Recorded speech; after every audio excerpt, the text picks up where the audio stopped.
시청자 여러분 안녕하십니까? 저는 김종엽입니다. 증권 투자 관련해서 경력이 약 38년 정도 되고요. 증권회사를 한 22년 정도 다녔습니다. 그리고 현재는 한국경제TV에서 주식 전문가 생활을 7년째 하고 있습니다. 최근 금리, 환율 등 불확실성이 큰데요. 주식과 현금의 비중을 어떻게 조절하는 게 좋을까요?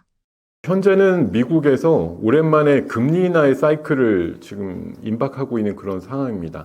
9월 18일 새벽쯤 기준으로 봤을 때는 적어도 25bp, 많게는 50bp까지, 그건 트럼프 대통령의 이제 소원이기도 하죠. 이런 이제 비컷에 대한 강한 주장들까지 나올 정도로 미국은 최근에 이제 경제 지표라든가 이런 것들이 조금 부진을 겪으면서 이제는 드디어 금리를 내려야겠다 이런 생각들이 나오는 거고요. 금리를 내리게 되면 당연히 달러가 약세가 됩니다. 상대적으로 우리나라 원화는 상대 강세가 될 거예요. 작년도 12월 달 기준으로 그런 이제 국가적인 불행 사태 때문에 1,400원대 중반까지 올라갔던 환율이 최근에 한 100원 정도 안정적으로 내려가고 있는데 지금 우리나라에 들어오는 외국인들 매수 수급이라든가 이런 것들이 더 꾸준하게 나오게 되면 그네들이 달러를 갖고 와서 원화를 바꿔서 주식을 사게 되는 거니까 그만큼 원화 가치가 올라가게 되겠죠. 저는 연말쯤 되면 1,300원 초중반 정도까지 내려갈 수 있다고 봅니다. 오늘 16일 기준으로 종가 1,379원이었는데요. 한 30원 내지 50원 정도 더 가치가 올라갈 수 있다라는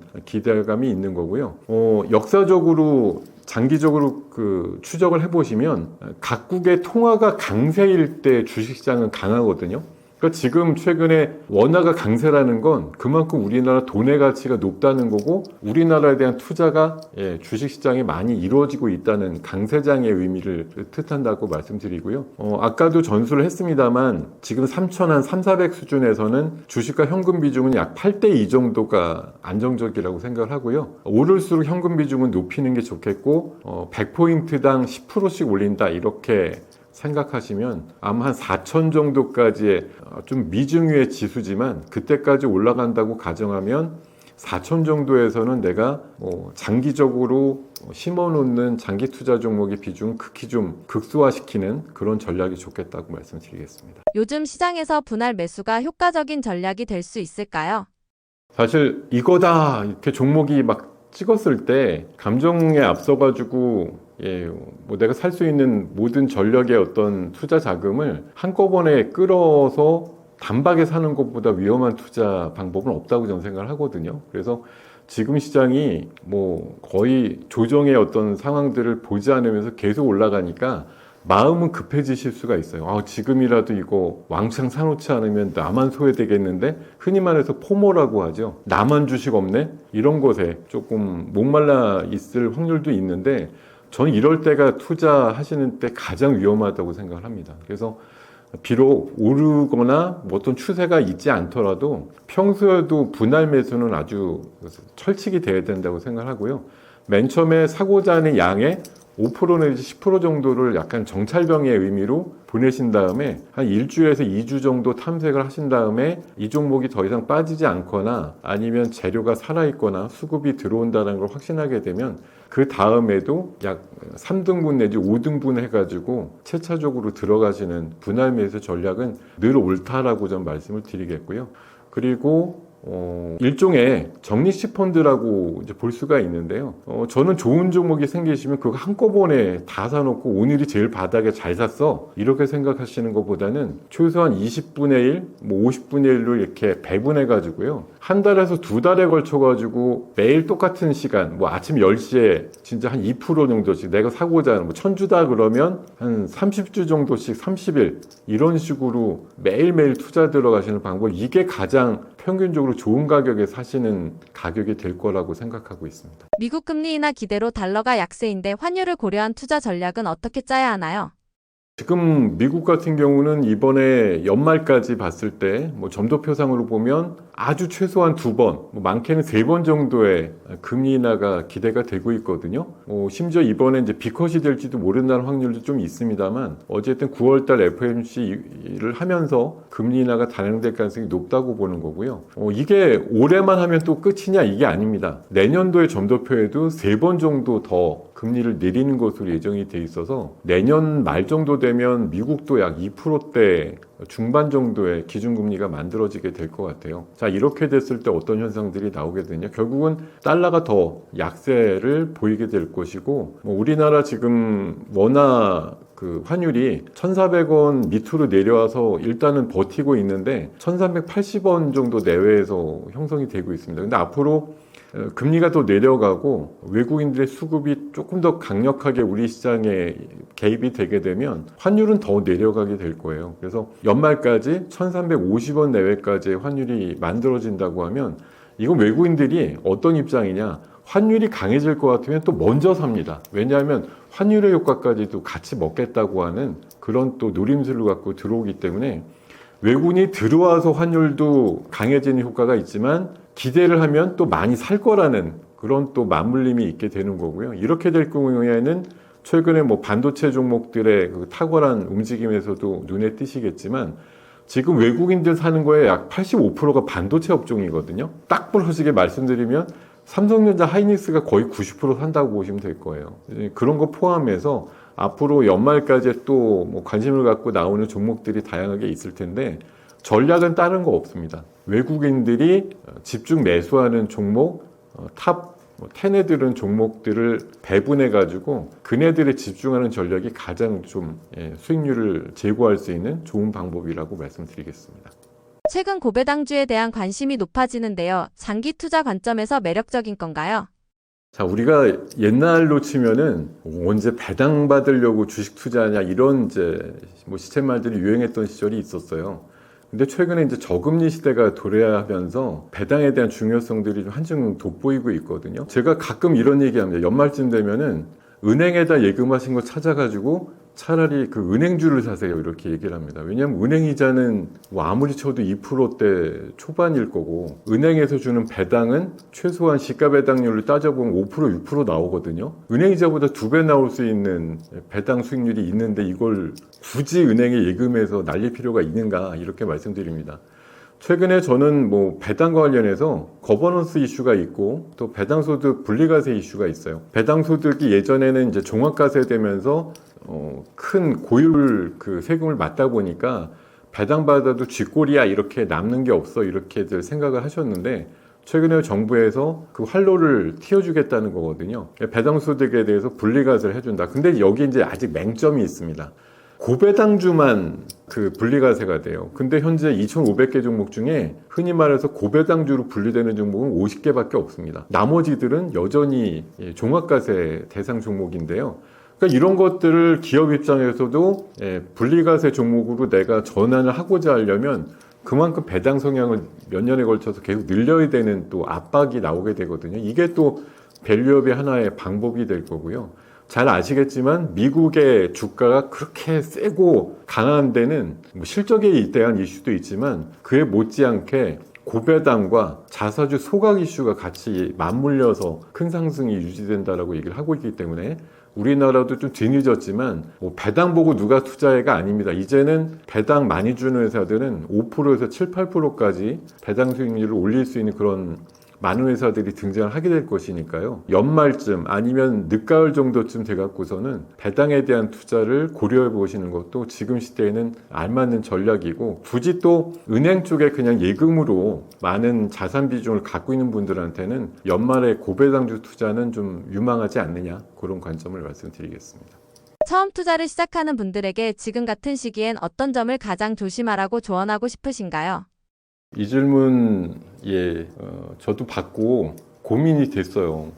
한 2달 전쯤에 지수가 그래도 좀 움찔거리고 좀 조정일 때 시작을 했다고 하면 지금보다 한 300여 포인트는 밑에서 어쨌든 투자가 시작되는 지점이 돌아보면 가장 낮은 차원에서 주식의 투자의 기본은 낮게 사서 높게 파는 개념이기 때문에 지금은 사실 지수도 우리가 한 번도 보지 못했던 고공권이기도 하고 흔히 말해서 52주 신고가, 1년 중에 가장 높은 가격을 만드는 주가의 흐름들이 전체 지금 종목에서 한 10%씩은 매일 나오고 있단 말이죠. 그만큼 계속 시장이 올라가기만 하는 장인데 여기에서 한 번도 경험해보지 못한 주식 투자를 입문하는 과정이라고 하면 사실 타이밍이 너무 조금 아쉬운 상황이긴 합니다. 왜냐하면 높을 때 들어가면 진짜 여기서 상상할 수 없을 만큼 높게 올라가지 않으면 남아있는 수익이 그다지 크지 않을 거라는 좀 기대를 할 수밖에 없거든요. 다만 제가 오늘 좀 말씀드리고 싶은 거는 지금 장이 한마디로 좀 장난 아니다 이런 생각이 듭니다. 몇 년, 10년에 한 번 올까 말까한 대운이 들어간 그런 시장이라고 보고요. 어느 때보다 정부의 정책 의지, 또 우리나라 주력 업종에 대한 업황에 대한 개선도 이런 것들이 좀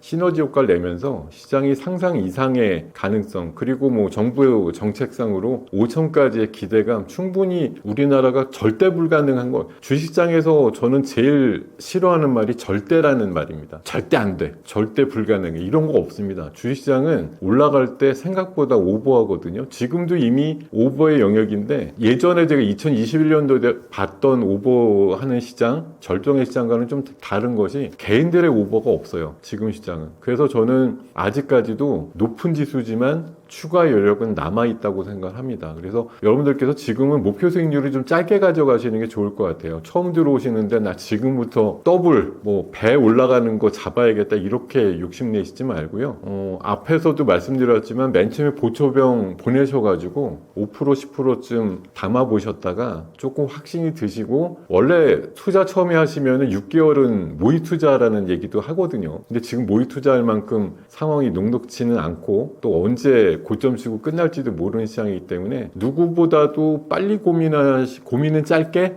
행동은 빨리 이렇게 들어가셔서 하루라도 빨리 입문을 하셨으면 좋겠다. 실제 투자로 가보시면 좋겠고, 다만 우리 주식 투자의 선배들이 내내 하지 못했던 그 비밀 병기가 있어요. 손절은 정말 처음부터 너무 칼같이 지키시는 전략, 이것만 갖고 가시면 여러분들이 설사 처음에 입문하신다 그래도 큰 피해 없이 주식 투자의 성과를 올릴 수 있는 지름길로 가실 수 있다라고 저는 장담드리겠습니다. 네, 제가 손절에 대해서 약간의 좀 팁을 드리자고 하면 원래 이제 두 가지 시나리오가 있다고 생각해요. 뭐 10,000원 정도의 어떤 A라는 주식을 샀다고 생각을 해보죠. 자, 여러분은 10,000원에 사셨습니다. 근데 이 주식이 또 아주 운이 좋게 뭐 11,000원, 12,000원 이런 식으로 올라가요. 그러면 여러분들의 매수 가격도 그 종가로 같이 따라 올라가는 겁니다. 그냥 내가 10,000원이 매수 가격이 이렇게 생각하시면 안 돼요. 내 가격도 가격이 올라간 거에 맞춰가지고 매수 가격이 잠정적으로 저렇게 올라간다고 생각하셔야 됩니다. 그래야지 그 가격에서 떨어질 때 저는 개인적으로 한 7%에서 10% 정도 뭐 그 기준가에서 떨어지면 손절하는 걸 원칙으로 하거든요. 그러니까 여러분들이 이를테면 이런 거죠. 10,000원에 사신 종목이 한 3,000원까지 올라갔어요. 한 30% 정도 수익이 났습니다. 뭐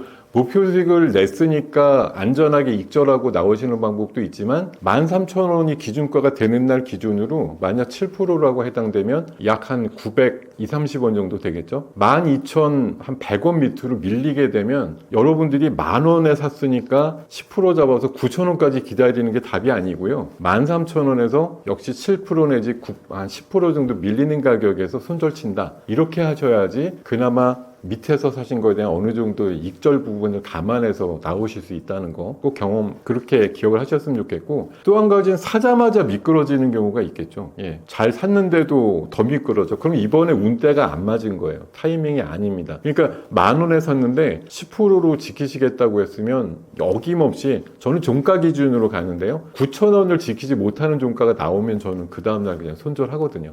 뭐 제 원칙과 주관적인 기준입니다만 적어도 20-30% 떨어진 기준을 손절로 지키진 않았으면 좋겠고요. 조금 텐션을 올리려면 한 7%?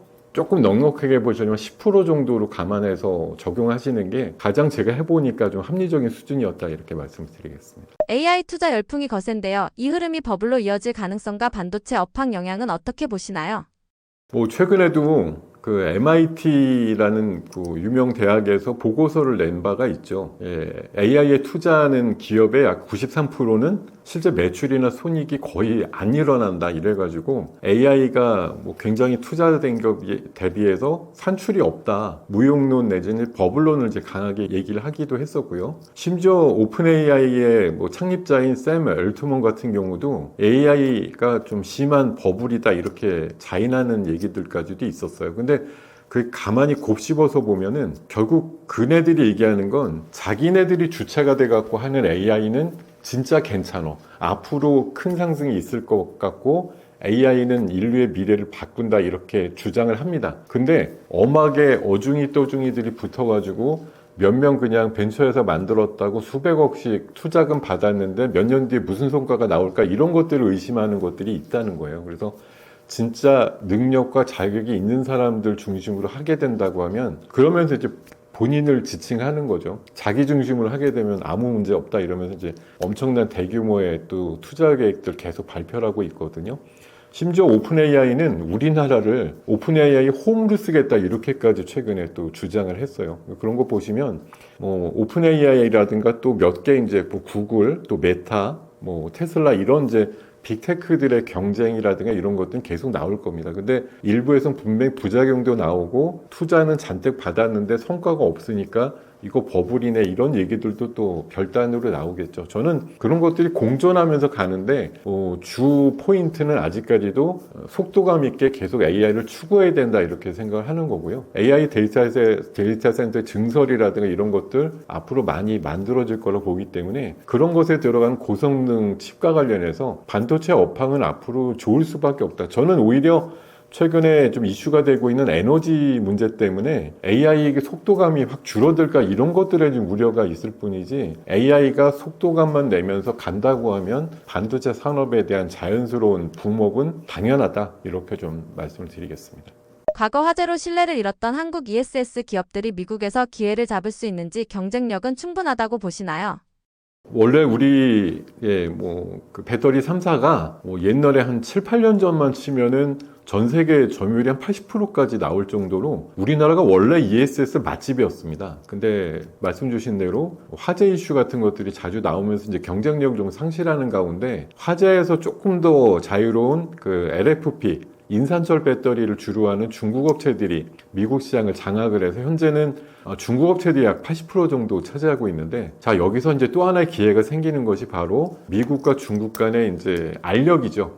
그 다툼이고 무역 전쟁이라고 얘기를 하는데 중국산은 일단 못 믿겠다 이게 기본적으로 깔려 있어서 중국산이 되게 미국의 큰 점유율을 계속 끌고 가는 여러 섹터에 대해서 미국이 계속 제한을 걸고 있는 과정이거든요.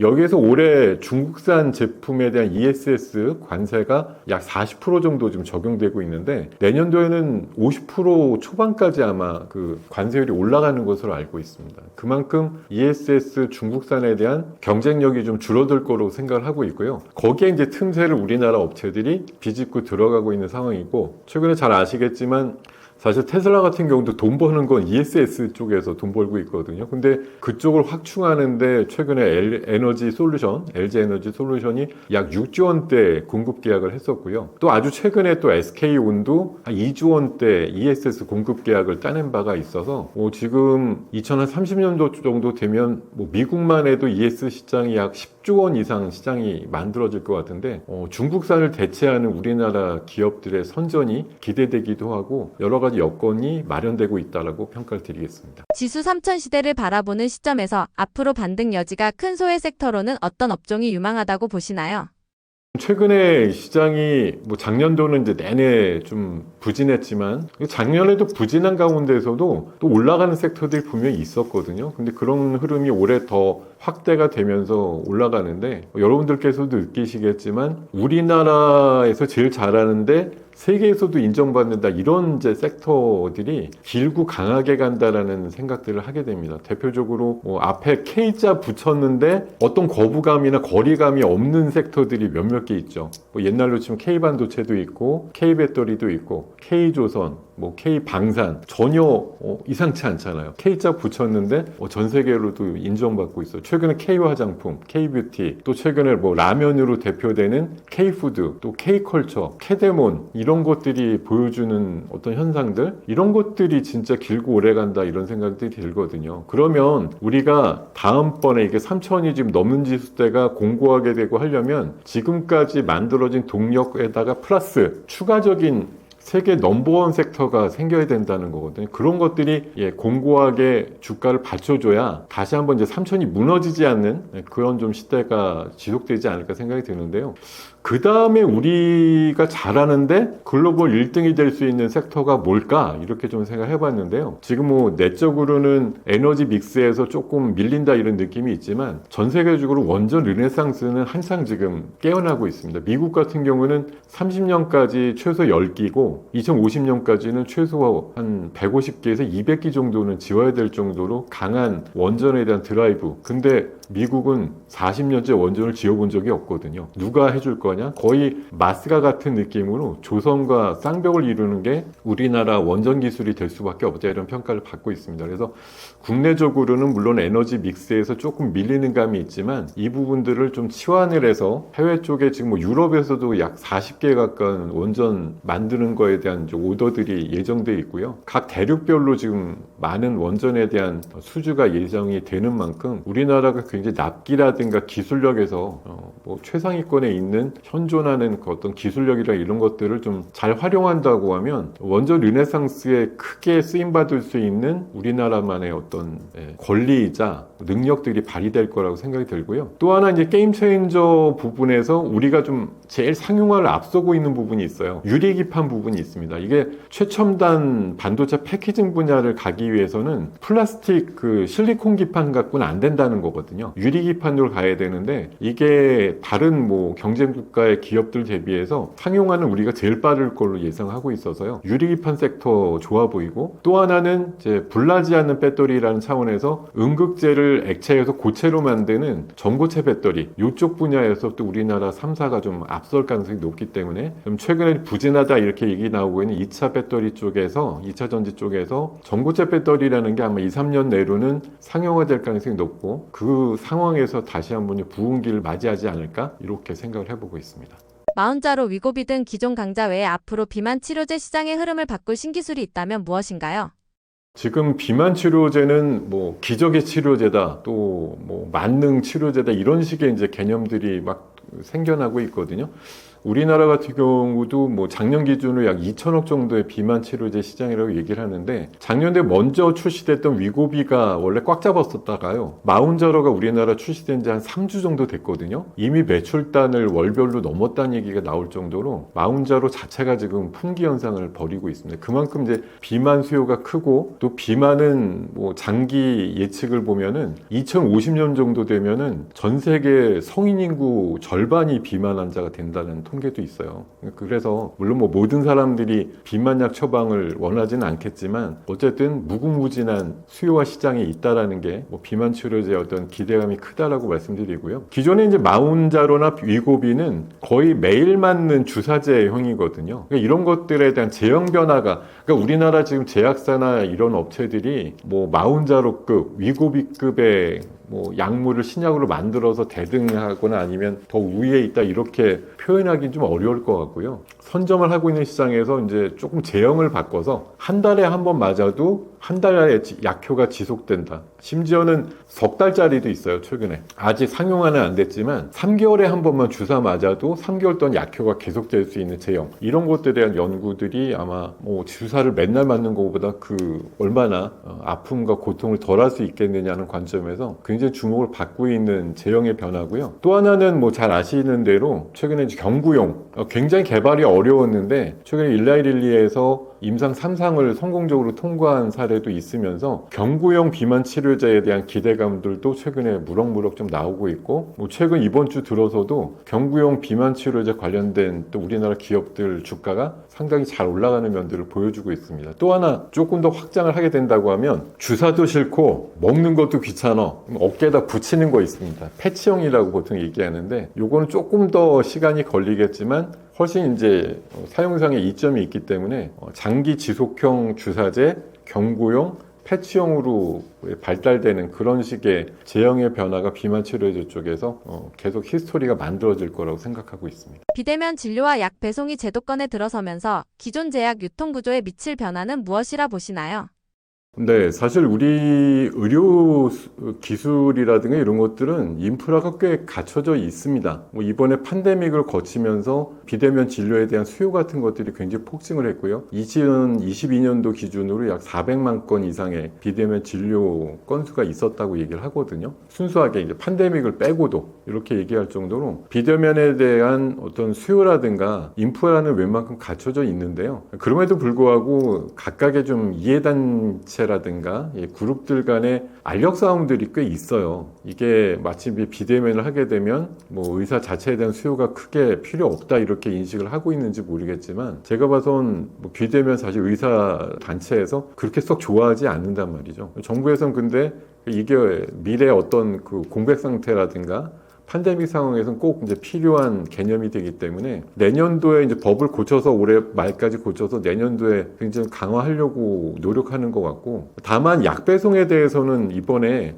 법안이라든가 이런 거에서 별로 추진되지 않는 것 같습니다. 이게 다른 나라들은 약 배송도 꽤 자유롭게 하고 있는데 우리나라는 여러 가지 좀 부작용이라든가 또 최근에 또 부작용 사례가 있었죠. 비대면으로 약 처방받았는데 받지 않아야 될 약물들 같은 걸 좀 오남용하는 사례들이 있었기 때문에 아무래도 이게 비대면이 안고 있는 오남용의 그런 사례들을 좀 안정화시킨다, 이런 관점에서 보면 저는 지금 꽤나 필요한 부분이긴 하지만 생각만큼 제도화가 빨리 될 것 같지는 않다라는 관점에서요. 물론 이제 최근에 병원 유통하는 그 약제 시스템이 오프라인에서 온라인으로 가면서 온라인 플랫폼을 강화하려는 제약사들의 움직임 같은 것들이 많이 좀 눈에 띄긴 합니다만, 당장 소비자까지 바로 이르는 단계에서는 그다지 큰 변화는 아마 1년 내로는 없을 거다. 저는 그런 관점에서 뭐 제약의 유통 구조의 변화도 그다지 속도감은 안 보일 것이다, 이렇게 좀 말씀을 드리겠습니다.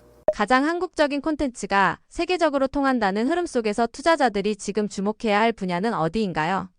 아까 유사한 질문에도 뭐 캐대언 얘기를 잠깐 드렸습니다만, K-팝 데몬 헌터스가 몰고 온 효과가 저는 뭐 상상 이상이라고 생각을 합니다.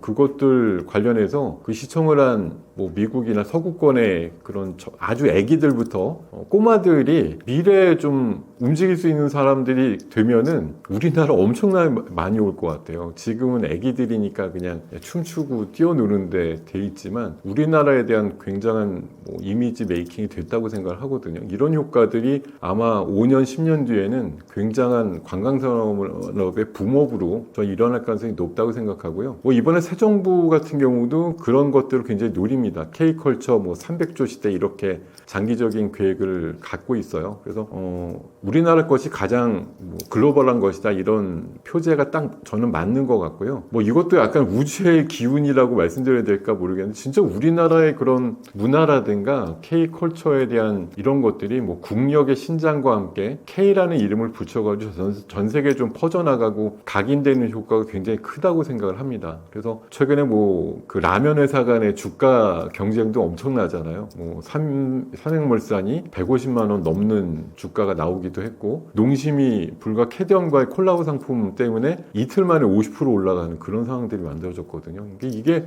엄청나다. 한국적인 콘텐츠가 글로벌 단에서 붐을 일으키고 있는 대표적인 사례를 좀 볼 수가 있었던 것 같고요. 이제 에이펙 회담 같은 그런 글로벌 이벤트를 통해서도 또 한 번 우리나라 뭐 경주 쪽에 문화라든가 이런 것들이 좀 돋보이게 된다고 하면 결국은 내방 그 인바운드 관광객의 증가로 이어진다고 보기 때문에 역시 이제 인바운드 오셔갖고 사용하시게 되는 뭐 숙박이라든가 또 여행 상품, 또 카지노, 또 면세점, 또 화장품과 한 번도 안 받아본 사람은 있어도 한 번만 받아본 사람은 없다고 하는 우리나라 피부 미용에 대한 어떤 그런 인기 이런 것들로 좀 이어질 가능성이 높고요. 최근에 이제 이런 기사도 있었어요. 그 글로벌 사모펀드들이 왜 우리나라 K 피부 미용 기업들을 싹쓸이 인수하고 있는가? 지금 한 10여 개 됐던 피부 미용 관련된 상장사들이 거의 지금 씨가 마를 정도로 사모펀드에 인수되고 상장 폐지까지 되는 상황들을 맞이하고 있거든요. 전 세계적으로 아직까지 피부 미용과 관련된 그런 침투율이 한자릿수를 넘지 않는다는 거예요. 아직까지 성장이 무궁무진하다 이런 관점에서 보면은 우리나라 피부 미용 또 화장품 이런 것들에 대한 기대감 여전히 앞으로도 크다라고 말씀을 드리겠습니다. 자, 지금 제가 나와서 첫 방송을 하게 됐는데요. 감사하고 또 많은 분들께서 모자라진 얘기지만 들어보시면 저는 강조를 요즘 드리는 게 그거예요. 여러분들 혼자 하시기 너무 어렵고 고차원의 방정식이 되는 시장이라고 얘기를 하거든요. 이 방정식을 풀기 위해서는 많은 사람들의 조언을 들어보시되 제가 30몇 년 동안 엄청난 실패와 잠깐의 성공을 거치면서 얻게 된 유일한 철학이 한 가지 있습니다. 소수의견이라는 걸 저는 강조를 드리는데요. 많은 사람들이 사실 주식시장에서 돈을 벌지 못합니다. 왜? 많은 사람들이 똑같은 방향성을 띠고 가는 그 방향성이 결론적으로는 주식시장에서 통용되지 않았다는 얘기거든요. 힘 있는 소수만이 돈을 버는 시장이 안타깝게도 앞으로도 당분간 그런 기조는 틀리지 않을 거라고 봅니다. 그래서 여러분들 입문의 단계든 아니면 굉장히 구력을 엄청나게 쌓인 분들도 결국은 느끼시는 거지만 남들이 하자는 대로 똑같이 해서는 절대 성공하지 못한다. 이게 증권시장의 전 철칙이라고 생각을 하고요. 남들이 거의 8, 90%가 오른쪽을 바라보면서 된다 이렇게 외치는 순간 한 발 엑시트하는 문에다 걸쳐놓고 나갈 준비하셔야 되는 거고 시장이 환호로 가득 찰 때 나는 몰래 나와서 내 현금 챙겨서 일단 좀 팔짱 끼고 한번 좀 보자 이런 식의 관점을 갖고 가시는 게 좋고 사실 시쳇말로 곡소리 날 때 주 시작하면 어렵지 않게 수익 올린다고 얘기를 하거든요. 그리고 제가 한 30몇 년 하면서 느낀 건데 주식 투자를 한다고 해서 여러분들의 가용자금을 100% 주식으로 갖고 있는 게 주식 투자가 아니에요. 사이클에 맞춰가지고 가장 우리나라 경기나 나라의 어떤 살림이나 이런 것도 어렵고 힘들 때 못 이기는 척하고 들어가셨다가 이제 좀 살림이 핀다 이럴 때 나오시면 어렵지 않게 좋은 수익률 올릴 수 있는 게 주식 투자입니다. 그러니까 과대한 욕심만 좀 멈추시고 아까 말씀드린 것처럼 손절에 대한 확실한 실행 뜻만 갖고 계시면 아무 의미가 없어요. 실행을 하셔야지 의미가 있습니다. 이런 것들만 몇 가지 지키시면 시장에서 정말 어렵다 이렇게 생각되시는 부분을 많이 좀 유연하게 대응하실 수 있는 방법들을 찾으실 수 있을 거라고 생각이 들고요. 저는 지금 주식 투자 대학교 2학년이었던 1988년부터 시작해서 횟수로 보면 30한 7, 8년 정도 되고요. 증권회사를 두 군데 약 한 22, 3년 정도 다녔습니다. 그리고 한 7년째 한국경제TV에서 전문가라는 타이틀로 생활을 하고 있는데요. 저 역시도 한 달 되신 분이나 40년 가까운 구력에 가까운 저도 사실 주식시장 모릅니다. 기회의 가장 기본적인 개념은 나는 이 시장을 잘 모르겠네 라고 하는 기본 개념을 갖고 계셔야 돼요. 그래야지 시장이 위험할 때 이거 모르니까 빨리 도망가야겠다. 여러분 주식 투자하면서 개인들이 갖고 있는 가장 큰 이점은 쉽게 도망갈 수 있다는 거, 의사결정이 빠르다라는 거, 금방 나갔다 또 내 마음대로 다시 들어올 수 있기 때문에 아니다 싶을 때 뭉개고 계시는 것보다 위험한 거 없다라는 거 꼭 생각을 하셨으면 좋겠고요. 저는 사실 대단한 사람이 아닙니다. 500만 원 가지고 20억 만들었다 이런 사람 절대 아니고요. 오히려 집에서 10수억 갖다가 다 날린 사람에 가까워요. 실패 스토리가 훨씬 많은 사람인데 제가 그래도 이 화면을 통해서 여러분들한테 전달드릴 수 있는 유일한 장점은 시장을 굉장히 오래 봤다라는 거, 30몇 년째 보면서 많은 질곡과 굴곡을 거치면서 저만의 노하우가 있는데 그게 대성공의 스토리보다는 실패를 덜 할 수 있는 방법을 좀 익혔다고 할까요? 여러분들 많은 시행착오 속에서 내 돈이 계속 깨지고 줄어드는 경험치가 몇 번 누적이 되면 여러분들 원금이 엄청나게 많이 줄어들게 되거든요. 그 시행착오를 좀 줄일 수 있는 방법들에 제가 기여할 수 있는 부분이 있을 거고 그것들을 소수의견이라는 철학을 통해 가지고 전파를 하고 있습니다. 그래서 저도 가끔 TV라든가 유튜브 통해서 얼굴도 디밀면서 말씀도 드리지만 제 개인 유튜브 채널이 있습니다. 이름은 주식 리뉴얼이라고 발음이 좀 어려운데 리뉴얼이라는 게 그겁니다. 리포트와 뉴스의 모든 것이라고 해서 저는 근간을 뉴스랑 리포트를 해석해 드리는데 좀 강점을 갖고 있다고 말씀을 드리고요. 관련되는 내용들 좀 관련되는 유튜브 그 홈페이지나 이런데 자주 올리고 있으니까 관심 있으시면 한번 들려주시고 또 한국경제TV 통해서도 자주 방송에 임하고 있으니까 잘 찾아서 좀 시청해 주시면서 저는 뭐 제 얘기만 옳지 믿으세요 이렇게 말씀드리기보다는 많은 사람들 얘기를 들어보시고 누가 가장 소수 관점에서 얘기를 하는지 소수의 관점과 얘기들에 좀 주목하시는 여러분들의 특별한 전략을 가시면 좋겠다 이렇게 좀 말씀을 드리겠습니다. 끝까지 시청해 주셔서 감사합니다. 고맙습니다.